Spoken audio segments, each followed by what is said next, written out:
I think I found the easiest job in India.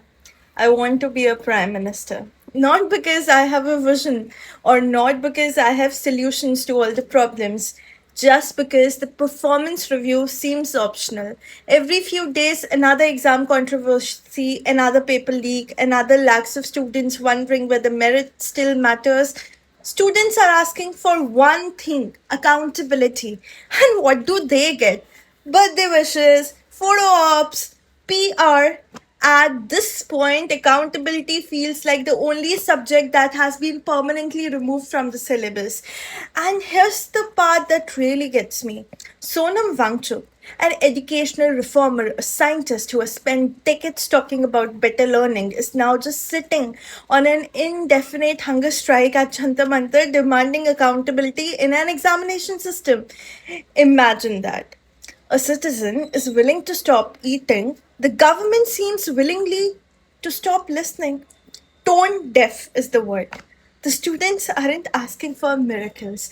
They're asking for exams that are fair, for a system they can trust, for someone to answer difficult questions instead of changing the conversation. I grew up believing in a democracy of the people, for the people, by the people, the governments that answer to the people. And today it feels like people keep asking questions and government has left the good chat. My younger sibling has spent years preparing for competitive exams. Millions of families in India have done the same.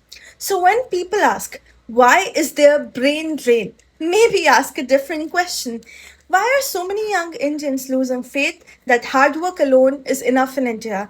Because if merit starts feeling like a lottery, don't be surprised when talent says bye and buys one way tickets to God knows anywhere else but India.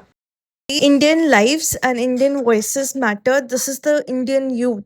So please step up and take accountability. And the people responsible for these leaks, especially the education minister, must resign. This government should be accountable.